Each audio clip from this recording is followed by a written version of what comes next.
Hi everyone, this is Miss Jen from the Lawrence branch of the Mercer County Library System. Today we're going to look at a sampling of the new young adult nonfiction titles that have come in over the last few months. There are many more and our collection constantly changes, so at the end of this video I'll show you how to search for new titles on your own. For now I'll say that all titles are available to be placed on hold using our online catalog, accessed through our website at www.mcl.org, and picked up at any of our 9 branches. So without further ado, let's get started. Fake news is a term you've probably heard a lot about in the last few years, but it's not a new phenomenon. From the ancient Egyptians to the French Revolution to Jack the Ripper and the Founding Fathers, fake news has been around as long as human civilization. But that doesn't mean that we should just give up on the idea of finding the truth. In True or False, former CIA analyst Cindy Otis will take readers through the history and impact of fake news over the centuries, sharing stories from the past and insights that readers today can gain from them. Then, she shares lessons learned in over a decade working for the CIA, including actionable tips on how to spot fake news, how to make sense of the information we receive each day, and, perhaps most importantly, how to understand and see past our own information biases so that we can think critically about important issues and put events happening around us into context. So this book is by Cindy Otis, and we have it available as a hard copy book and also as an ebook. In Search of Safety, Voices of Refugees. Not an easy topic to talk about or read about, but one that really gives you an insight into what people go through to escape their countries to come to America. So this book talks about 5 refugees, originally from Afghanistan, Myanmar, South Sudan, Iraq, and Burundi. And they give gripping first-person testimonies about what it is like to flee war, face violent threats, grow up in a refugee camp, be sold into slavery, and then resettle in America, in Nebraska. So there's an Iraqi woman who survived capture by ISIS, a Sudanese teen who grew up during civil war and famine, and an Afghan interpreter for the U.S. Army who was living under the threat of a fatwa. So it's a very well-written and laid-out book by Susan Kuklin that I highly recommend. It's time to bear it all about bodies. We all experience the world in a body, but we don't usually take the time to explore what it really means to have and live within one. Just as every person has a unique personality, every person has a unique body, and every body tells its own story. In Body Talk, 37 writers, models, actors, musicians, and artists share essays, lists, comics, and illustrations about everything from size and shape to scoliosis, from eating disorders to cancer, from sexuality and gender identity to the use of makeup as armor. Together, they contribute a broad variety of perspectives on what it's like to live in their particular bodies and how their bodies have helped to inform who they are and how they move through the world. Come on in, turn the pages, and join the celebration of our diverse, miraculous, beautiful bodies. And this is a School Library Journal Best Book of 2020. This next is a book about social action. Generation Brave, the Gen Z kids who are changing the world. Gen Z is populated and defined by activists. They are bold and original thinkers and not afraid to stand up to authority and conventional wisdom. From the March for Our Lives to the fight for human rights and climate change awareness, this generation is leading the way towards truth and hope like no generation before. Generation Brave showcases Gen Z activists who are fighting for change on many fronts: climate change, LGBTQ rights, awareness and treatment of mental illness, gun control, gender equality, and corruption in business and government at the highest levels. This book is written by Kate Alexander and with very nice illustrations by Jade Orlando. It's also available as an ebook, and we have the hard copy as well. Another timely book, The Metoo Movement by Peggy Parks. This no-nonsense guide describes the path of the anti-sexual harassment Metoo movement. It gives its consequences, both positive, for example, better representation of women in government, and negative, some shunning of women in the workplace, and presents changes that are still needed. Parks opens with actress Ashley Judd's publicization of Me Too in 2017, but quickly pivots to the movement's pioneer, activist Tarana Burke, who in 2006 introduced the hashtag in relation to the harassment and abuse experienced by women of color. The chapters that follow use sensitive language to discuss many cases of harassment and their outcomes, emphasizing the cost to accusers, and mentioning that men are sometimes also victims. The main body of the book closes with a detailed examination of relevant legislation and future possibilities. Our next book is The Human Genome, Mapping the Blueprint of Human Life. This is a fascinating tour of the human genome and the role of genetics in our lives. Have you ever wondered why you look the way you do? The answer lies in your human genome, the code of life. The human genome, mapping the blueprint of human life, investigates the fascinating world of genetics and the human genome. So it shows you the basics of how genes work, how DNA is structured, and how genetic inheritance happens. You get to see the discoveries scientists have made about the human genome and how these discoveries have helped us better understand and treat certain diseases, trace our human ancestry and migration, and compare our species to others. In addition, it explores some of the ethical, legal, and social issues that arise from advances in genomic science. So there are hands-on activities with history, biology, and chemistry. It integrates digital learning, and there's an additional materials, a list of a glossary, a list of current reference works, websites, and internet resources. And this is actually part of a set of 3 Inquire, Investigate Human Science books. And all books are leveled for guided reading, Lexile, and aligned with Common Core standards and next generation science standards. So we have the physical book and also the ebook, both by Carla Mooney. Featuring real-life stories of people who have found hope and meaning in the midst of life struggles, Heads Up, Changing Minds on Mental Health is the go-to guide for teenagers who want to know about mental health, mental illness, trauma, and recovery. For too long, mental health problems have been kept in the shadows, leaving people to suffer in silence, or worse, to be feared, bullied, or pushed to the margins of society where survival is difficult. This book shines a light on the troubled history of thinking about and treating mental illness and tells the stories of courageous pioneers in the field of psychiatry who fought for more compassionate, respectful, and effective treatments. It provides a helpful guide to the major mental health diagnoses, along with ideas and resources to support those who are suffering. But it also moves beyond a biomedical focus and considers the latest science that shows how trauma and social inequality impact mental health. The book explores how mental health is more than just in our heads and includes the voices of Indigenous people who share a more holistic way of thinking about wellness, balancing mind, body, heart, and spirit. Highlighting innovative approaches such as trauma-informed activities like yoga and hip-hop, police mental health teams, and peer support for youth, Heads Up shares the stories of people who are sparking change. And this is by Melanie Siebert. Girls Garage, How to Use Any Tool, Tackle Any Project, and Build the World You Want to See, by Emily Piloton and Kate Bingaman-Burt. This reference book is so comprehensive, it's the only book you'll ever need to own to figure out how to build or fix anything. It features tool types, usage, projects, quick fixes, and other how-to information, plus profiles of inspiring builder girls and women.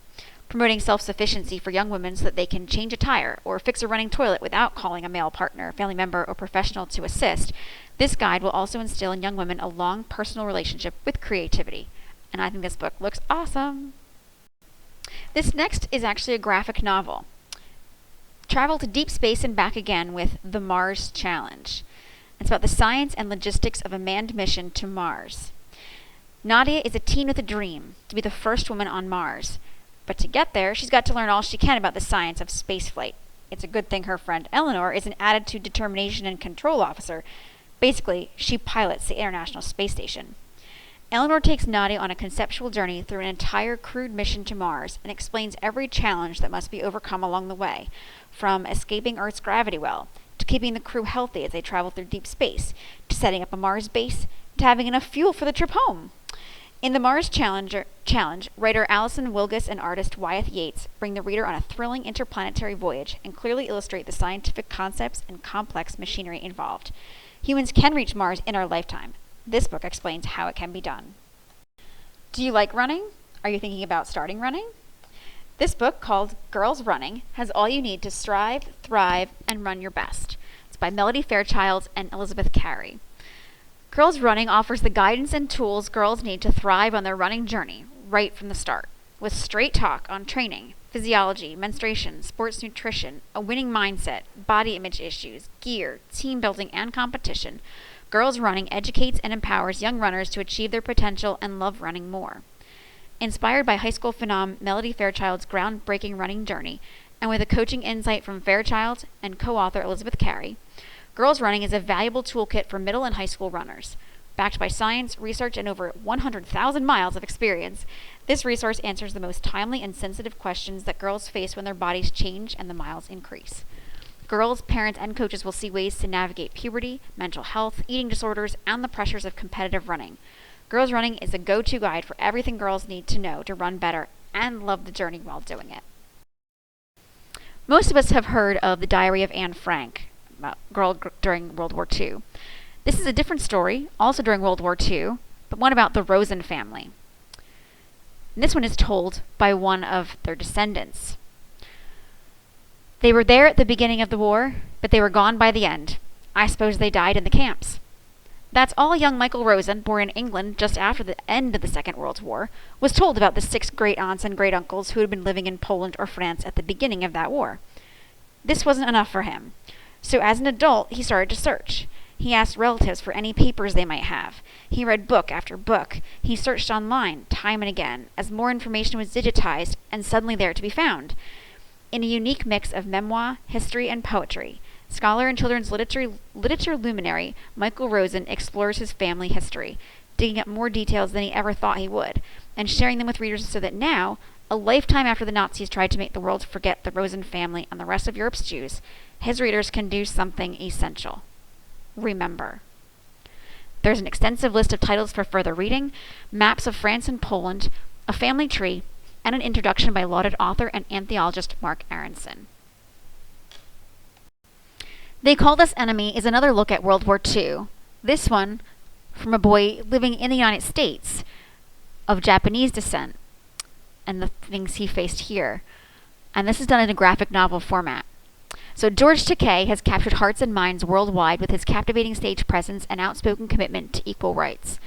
But long before he braved new frontiers in Star Trek, he woke up as a 4-year-old boy to find his own birth country at war with his father's, and their entire family forced from their home into an uncertain future. In 1942, at the order of President Franklin D. Roosevelt, every person of Japanese descent on the West Coast was rounded up and shipped to one of 10 relocation centers, hundreds or thousands of miles from home, where they would be held for years under armed guard. They Called Us Enemy is Takei's first-hand account of those years behind barbed wire, the joys and terrors of growing up under legalized racism, his mother's hard choices, his father's faith in democracy, and the way those experiences planted the seeds for his astonishing future. What is American? Who gets to decide? When the world is against you, what can one person do? To answer these questions, George Takei joins co-writers Justin Eisinger and Stephen Scott and artist Harmony Becker for the journey of a lifetime. This book is actually a little bit older. It's from 2019, but it's been so popular it hasn't been on the shelf long enough for us to reclassify it from a new book to a regular collection. So we have this available as a regular hardcover. We have it as an ebook and also the Spanish edition as an ebook. Apple, Skin to the Core, a memoir in words and pictures. I didn't know this before I started reading, but the term apple is a slur in Native communities across the country. It's for someone supposedly red on the outside, white on the inside. Eric Gansworth is telling his story in Apple, Skin to the Core. The story of his family, of Onondaga among Tuscaroras, of Native folks everywhere. From the horrible legacy of government boarding schools, to a boy watching his siblings leave and return and leave again, to a young man fighting to be an artist who balances multiple worlds. Eric shatters that slur and reclaims it in verse and prose and imagery that truly lives up to the word heartbreaking. A quick blurb about this next book. It's a biography about Sarah Bernhardt, the divine and dazzling life of the world's first superstar.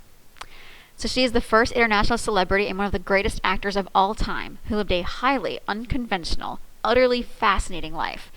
Illustrated with more than 65 photos of Bernhardt on stage, in film, and in real life, this looks like a fun read by Catherine Reef. While there is an adult version of this book, Fly Like a Girl, One Woman's Dramatic Fight in Afghanistan and on the Home Front, is a young reader's edition of this compelling story of courage and triumph. This is the inspiring true story of Major Mary Jennings Hagar, a brave and determined woman who gave her all for her country, her sense of justice, and for women everywhere. On July 29, 2009, Air National Guard Major Mary Jennings Hagar was shot down while on a medevac mission in Afghanistan.